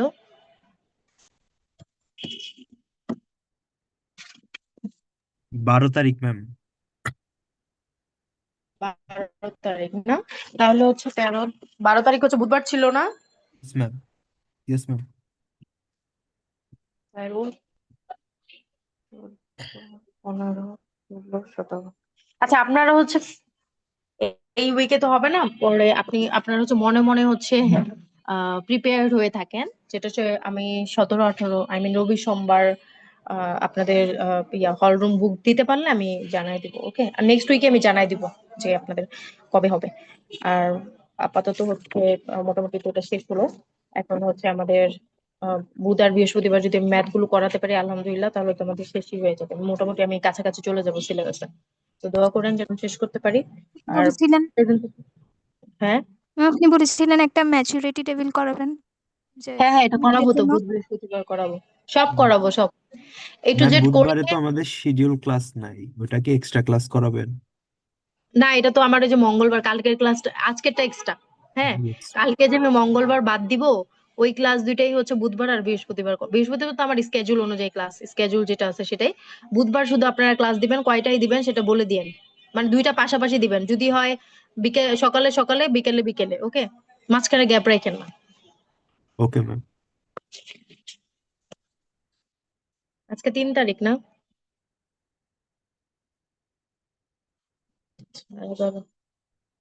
আচ্ছা, আরেকটা কথা বলি, আপনাদের অন্য সব সাবজেক্টের কি অবস্থা? তারাও কি এক্সট্রা ক্লাস নিবে?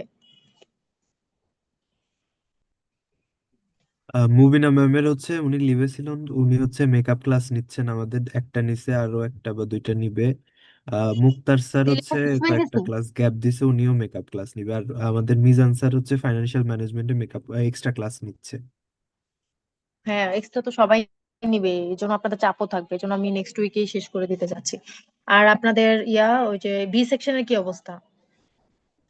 ম্যাম আজকে তো ক্লাস ছিল না, কিন্তু আনোয়ার স্যার বলছেন যে উনি এক্সট্রা ক্লাস নেবেন। আচ্ছা, আপনাদের সিলেবাসের কি অবস্থা, মানে মোটামুটি এগিয়েছে কে?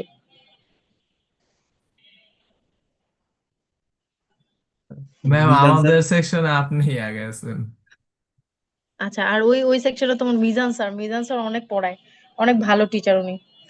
যাই হোক, সমস্যা নাই, আমি সিলেবাসও শেষ করে দিব নেক্সট উইকে। আচ্ছা, আপনারা টার্ম পেপার অ্যাসাইনমেন্টে আমি একটা কথা বলবো, আমি শুনেন, আমি যেটা করতে চাচ্ছি যেটা হচ্ছে যে আপনাদের যে লাইফ ইন্স্যুরেন্স কাকে বলে, various types of life insurance, হ্যাঁ, লাইফ ইন্স্যুরেন্সের প্রকার কি, এটা কি, এই জিনিসগুলাই আমি হচ্ছে যেটা আপনাদের অ্যাসাইনমেন্ট দিব, সেই জিনিসগুলাই আপনারা হচ্ছে পড়বেন। মানে খুব ছোট অল্পই দিব, বেশি আপনাদের আমি আসলে আমার বিরক্ত করার ইচ্ছা নেই, আর আপনারা তো যেহেতু একটু প্রেশারেই আছেন। তো আমি যেটা হচ্ছে যেগুলো দিব সেগুলো অবশ্যই আপনারা যাকে যেই গ্রুপের যেটাই পড়ুক না কেন, সবাই ওই সিলেবাসটা, ওগুলো কিন্তু ইনক্লুডেড সিলেবাসে, হ্যাঁ? কারণ ইন্স্যুরেন্সই পড়লাম কিন্তু ইন্স্যুরেন্সের ডিফারেন্ট টাইপস অফ ইন্স্যুরেন্সই জানলাম না আসলে মিসেলেনিয়াস ইন্স্যুরেন্সের ভিতরে কি কি আছে, লাইফ ইন্স্যুরেন্সের ভিতরে কি কি আছে, সেই জিনিসগুলো এখন আমি আর পড়াবো না আপনাদের, আমি ওটা অ্যাসাইনমেন্ট দিয়ে দিব এবং ওইটাই আপনারা আমাকে টার্ম পেপার আকারে জমা দিবেন, এবং ওইটাই আমি স্লাইড মানে আমি কি কি করতে হবে সেই জিনিসগুলো আমি দিয়ে দিব আপনাদের শুক্র শনিবার দিন একটা ক্লাস নিয়ে, 20 মিনিটের মতো একটা ক্লাস নিয়ে আপনাদের অ্যাসাইনমেন্টটা বুঝাই দিব। এন্ড আপনারা করবেন, করে আমাকে হচ্ছে শুক্র শনিবার আপনারা হচ্ছে প্রেজেন্টেশন দিবেন জুম মিটিং এ, মানে জুমে। শুক্রবার যদি এক সেকশন দেয়, পরের সেকশন হচ্ছে শনিবার দিবে, এরকম করে আপনারা ওটা আমাদের কনভেনিয়েন্ট টাইমে আমরা নিয়ে নিব। আর টার্ম পেপারটা আপনারা আপনাদের সুবিধা মতো মিডের পর, সবগুলো মিড যখন হয়ে যাবে তখন হচ্ছে আমাকে জমা দিবেন। হ্যাঁ, মানে মিট বলতে হচ্ছে ধরেন এখন তো মোটামুটি এই সপ্তাহে আপনাদের যেহেতু মুবিনা ম্যামের মিট হবে, নেক্সট উইকে ঠিকই সবগুলা মিট হবে আপনাদের। সো নেক্সট উইকে যদি মানে 16, 17, 18 তারিখে যে উইকটা, ওই উইকে দেখবেন আপনাদের মিট হচ্ছে। সো মিট হওয়ার পরে আপনি আমাকে টার্ম পেপারটা আমাকে জমা দিয়ে যাবেন, যেগুলো পরে ম্যাম কথা মিড বলা যাবে। পিছাবে? হুম, বুঝি নাই। মিড মিড কি পিছাবে ম্যাম? 9 তারিখে হবে না? না, 9 তারিখে তো হবে না, যার যার মতো শেষে নিবে, মানে আমি আমার মতো করে আমাদের ডেট দিব। কতজনের মেম্বার থাকবে টিমে? আপনারা কি 10 জন করে না? 10 জন করেই থাকবেন। মানে হচ্ছে অ্যাটলিস্ট আপনার তো 80 জন, তাহলে 10 জন করে থাকলে 8টা গ্রুপ হয়। মানে একটু ইকুয়াল থাকলে ভালো। কোনো গ্রুপে 10 জন, কোনো গ্রুপে ধরেন 7 জন, এরকম না থেকে আপনাদের যে গ্রুপগুলোতে সিআররা, শুনেন, যে গ্রুপগুলোতে একটু কম আছে সেই গ্রুপগুলোকে করবেন। আর বৃহস্পতিবার দিন আপনারা আমাকে সবাই গ্রুপ প্রোফাইলটা দিয়ে দিবেন, যার যার গ্রুপ প্রোফাইল দিয়ে দিবেন, তখনই আমি দেখবো যে ওখানে আসলে আপনাদের কি অবস্থা, কয়জন করে মেম্বার আছে। আচ্ছা, ওকে। সো এগুলো নিয়ে আমরা পরে আলোচনা করবো। So, আমরা হচ্ছে